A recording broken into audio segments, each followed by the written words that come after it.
perfect time to make a reintroduction video. I'm getting so many questions. I'm Kaylee. My husband's John. We have 7 children. Yes, we're a blended family. My husband unfortunately lost his first wife to breast cancer back in 2017. Together they had 4 kids.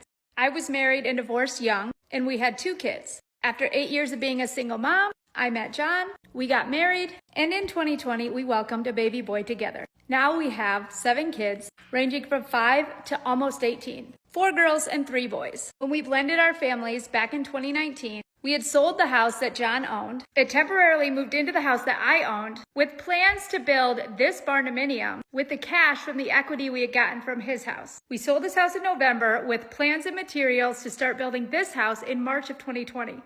But we all know what happened then. The world shut down. We had some crazy life things happen. My husband quit his logging job to become self-employed, and I had started a wedding photography business. Since people weren't getting married in 2020, we ended up having to use some of that equity to live, to pay our bills for groceries, etc. In August of 2021, we were finally able to break ground on this house. It's a 40 by 100, 5-bedroom, 3-bathroom home on a concrete slab with heated floors, and the floors are what heats our whole house by us putting wood in the wood boiler outside, and then it heats up the water, pumps it through the floor. In 2023, we had to sell the house that we were living in. I was on a land contract, and I had an obligation to pay off the people. So we sold that house, and we had to move into our 30-foot camper, all 9 of us, that we parked inside our garage of this home. We were there for 2 years. This meant having to shower at my sister's and my grandma's because they're my neighbor. It meant going to the laundromat at least once a week with 9 baskets full of clothes. Honestly, it was a really hard time. But looking back, it blows my mind that we lived like that for 2 years. In November of 2024, so a year ago this time, we made a point to finish the upstairs, which has the kids' 3 bedrooms, 2 in each room, and a full bathroom with a shower.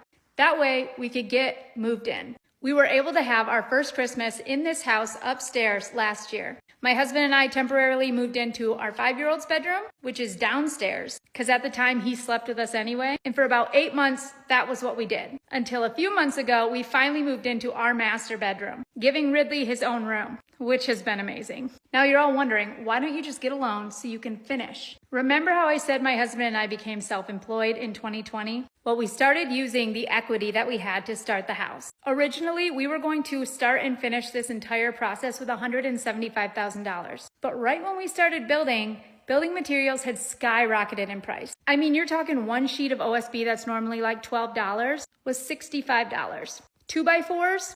Insane. So when we ran out of money, we went to get a loan. But due to being self-employed, you have to show them 2 years of self-employment income taxes in order to qualify for a loan. So with no other choice, we kept building on cash. When we ran out of the lump sum we had, we just started putting all our money into our house. So we'd work, pay our bills, and the rest would go into the house. Whether that be 1 2x4 a week, a doorknob, whatever.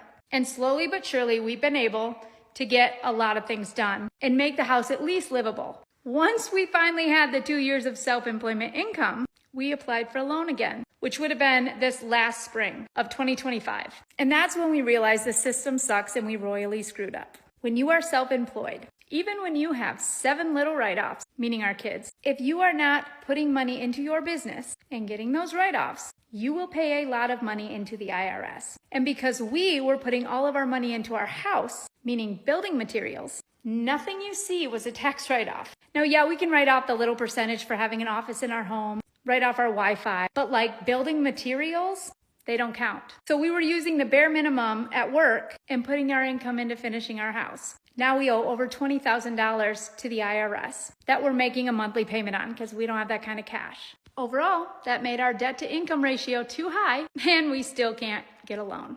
Now, I recently shared that I was approved for a credit card. This is technically a business credit card, but she said we could use it towards our house as long as we're paying it. But the interest rate is 9%. So we really struggle with putting our kitchen cabinets on this credit card because we'll end up paying way more. in the long run, and we just don't want to do that. So I've set out to start making content every single day, just like this, to start earning more income as a content creator. And then we're both doing Whatnot, which is an auction app, and we're doing really great at that as like a side gig. And then of course I have my photography and my husband has his tile company. So right now the goal is to make as much income as we can with TikTok and Facebook to hopefully have kitchen cabinets by like summer. I've seen other creators out there making crazy amounts of money every month, and there's no reason that we can't do that too. I know God will provide. We just have to put in the effort. So I hope that that answers most questions you guys have had. I know you're gonna have plenty more, so keep them coming, and I will answer all that I can. I need to do a video on this ceiling because the amount of questions we get on that. Stay tuned, I'll do that. Thanks for watching, thanks for being here, and thanks for helping us on our road to getting a kitchen.